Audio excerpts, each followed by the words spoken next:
मन का स्वरूप 219 साखे।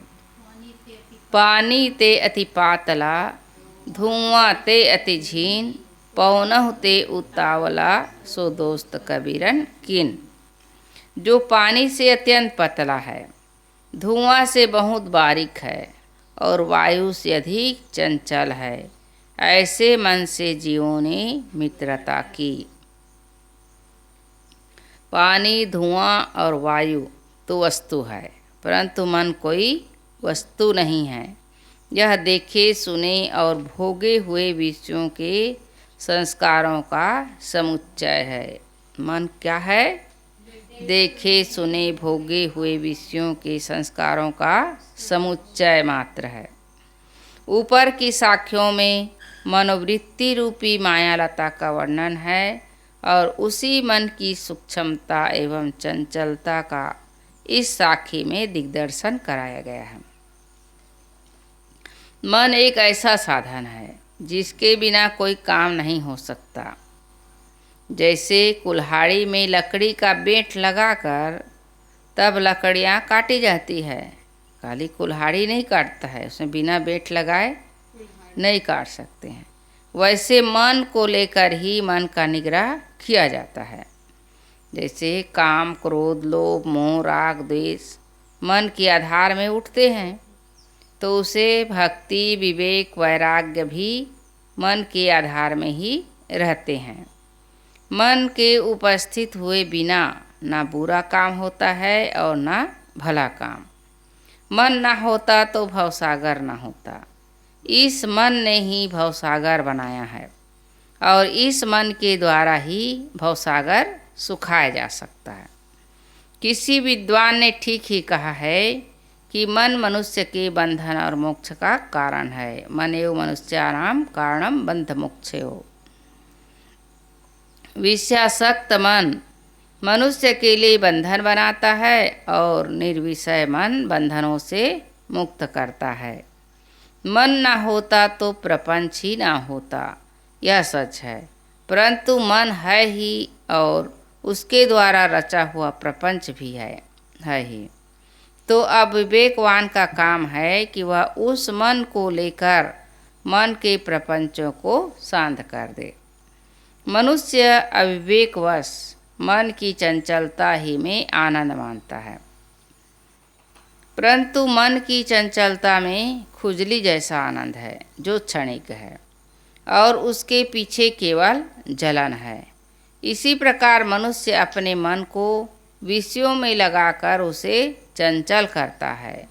मनुष्य की रजोगुणी वृत्ति के कारण उसे विषयों में आनंद लगता है, परंतु वह अत्यंत क्षणिक है और उसके परिणाम में मन की घोर अशांति है। मन की चंचलता और चहल पहल में ही रजोगुणी व्यक्ति आनंद मानता है। मन की शांति में उसे शून्यता, निराशा और निरर्थकता लगती है, परंतु यह तो विवेकवान ही समझते हैं कि जब मन निर्विचार होकर शांत हो जाता है तब जीवन के कितने दिव्य क्षण होते हैं। लौकिक दृष्टि से विस्तार विकास है और आध्यात्मिक दृष्टि में विस्तार समाप्त कर देना जीवन के उच्चतम शिखर पर पहुंचना है। विस्तार में मन केंद्र छोड़कर बाहर तैरता है और विस्तार समाप्त हो जाने पर केंद्र में आकर शांत हो जाता है। विस्तार मान्यताओं का लोक है और केंद्र व्यक्ति का निस्वरूप है, जो शुद्ध चेतन है, आत्मा है, जीव है। विस्तार में चहल पहल अवश्य है, परंतु उसमें विश्राम नहीं है। मन जब केंद्र में लौट आता है अर्थात स्वरूपस्थ हो जाता है, तब सारी चहल पहल समाप्त हो जाती है। मन जब केंद्र में लौटता है तब क्या होता है? सारी चहल पहल समाप्त हो जाती है।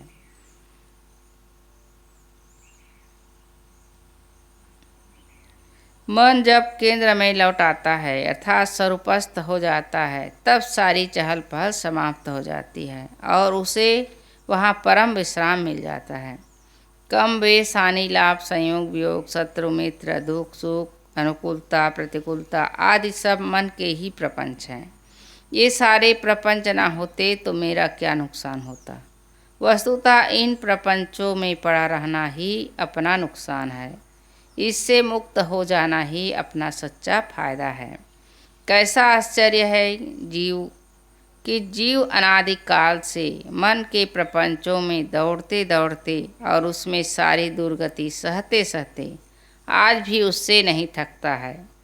मन के विस्तार में पड़कर उन्हीं उन्हीं मलिन विषयों को असंख्य बार भोग चुके हैं और असंख्य बार पश्चाताप कर चुके हैं। फिर भी मनुष्य ना जागे तो क्या उपाय। जिन विषयों में आज तक विश्राम न मिला उसमें आगे कैसे विश्राम मिल जाएगा। मन ही जीव के सामने सारे संसार को उपस्थित करता रहता है। यदि मन शांत हो जाए तो जीव के लिए मानो संसार शांत हो जाए।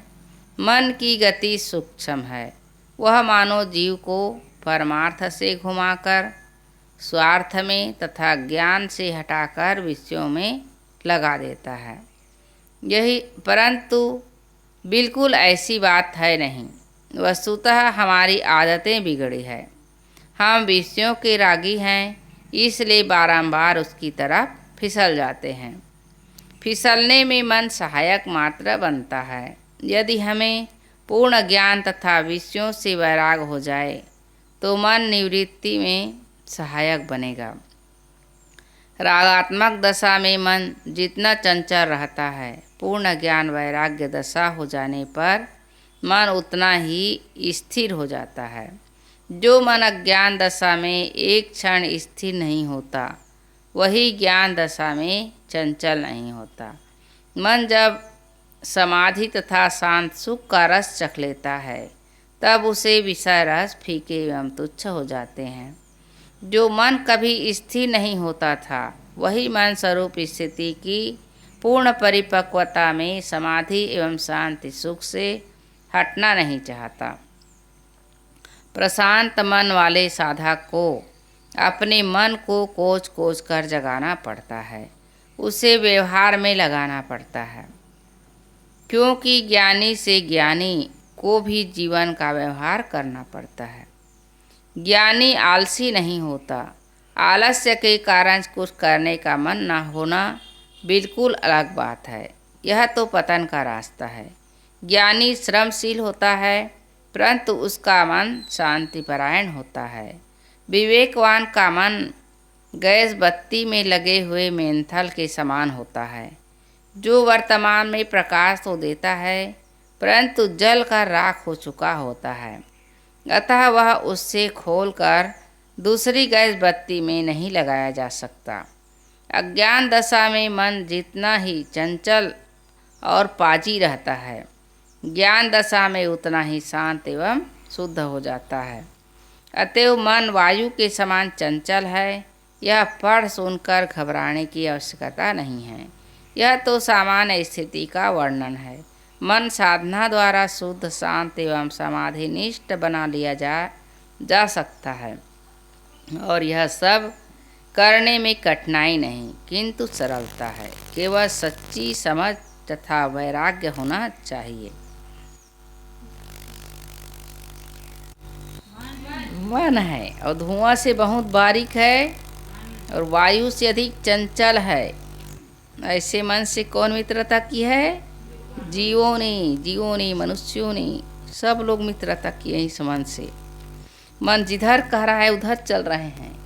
मन के चलाए तन चले, जाते सर्वस जाए। तो मन के अनुसार हमें नहीं चलना है, विवेक विचार करके अपने मन के अनुसार चलना है।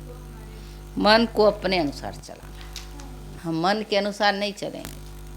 मन के अनुसार चलेंगे तो कहाँ से कहाँ चले जाएंगे, लेकिन अपने अनुसार चलेंगे तो अपने अनुसार चलेंगे हम। तो बस इतना पढ़ते हैं।